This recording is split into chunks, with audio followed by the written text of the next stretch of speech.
Inhaler there by Foles. That's pretty heavy. Heavy for Foles. I love that song. Yeah. It's a nice return to form and a different return as well. It's very exciting. Tell us about what it did in 3 minutes. It grew what they usually do in a 6-minute song is expand, and they've just put that down into 3.5 minutes. It takes skill. That's third album kind of skill. You can't do that on your first album. You can't you're be going to expecting cry. that kind of You're thing going to on cry a in the first album. ice for 7 minutes. Then you're going to learn how to do it nice and succinctly later on.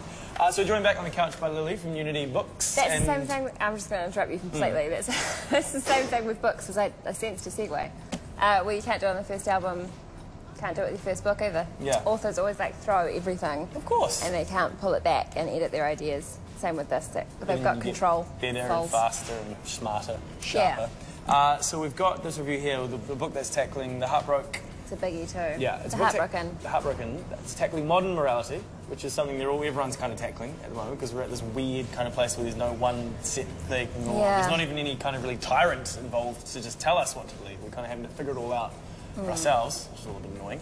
Yeah, Would it be easy just to be told? No. I don't know. There's definitely a feeling of that, the sensation of this and the exploration of that. And lovely kind of character parallels between the scientific community and the religious community. And there's this beautiful scene in here, actually, that's totally stuck with me. Because I felt this book was really enjoyable and very much like The Goon Squad by Jennifer Egan that won the Pulitzer this year, and also very alike to Freedom by Jonathan Franzen. But in the same, that it's a moral kind of family epic saga. But there was a couple of bits from here that really did, like some scenes that sort of stuck inside me, and I thought maybe after I'd finished it that it settled and there wasn't much left there, but they have kind of grown on me. Okay. Yeah, and there's one in particular where the scientist is talking to his niece, and she's fundamentally religious. She ends up being a Muslim, much to her parents' chagrin, because they're Catholic. Wow. But yeah, it's a big jump.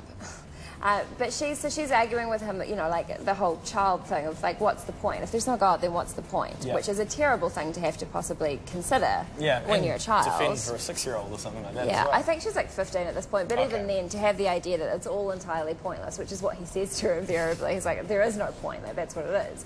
But he has this beautiful description of what it is. Not that there's a point, but what it is that we do, which is like, there is time. Like, time is continuous, and it was before, and it will be after. And so we're born on the wing, and we come into time, and we have this small kind of opportunity to be here whilst time rolls on, and that's, our time.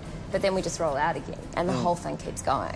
Oh, it's beautiful. Yeah, isn't that a gives you lovely a idea? purpose. It does. It's to be with time, and to just kind of let everything else go in terms of expectations or explanations. Like, you're not really owed any. This is it.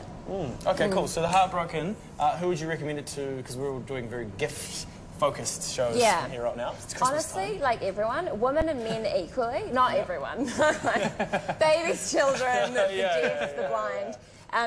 Like men and women, often novels can be a little bit didactic in terms of whether or not it's for a man or a woman, but you and I were both equally like this. Cool. And anyone who liked Freedom, anyone who liked The Goon Squad, I think it's going to be a really kind of positive, good seller. It's great for the beach, good at the batch. Awesome. Really engaging. Can we get it from Unity Books We online? can get it from Unity Books online. Awesome. Wellington and Auckland both have plenty of stock. And I think with Philip Pullman described it as a moral thriller. Oh, wow. Which is a good description, yeah. Awesome. So, the book for everyone. Go and get it. That's your gift guide for the reader in your family or friends. Lily, thank you very much. Gentleman's It's a handshake, pleasure. as Rose would say. Right now, Con, what do you want to throw to? We're going to play a little bit of Nero. Oh, which one? Promises. Yeah, I haven't played this one in ages. Yeah. Here we go. Oh.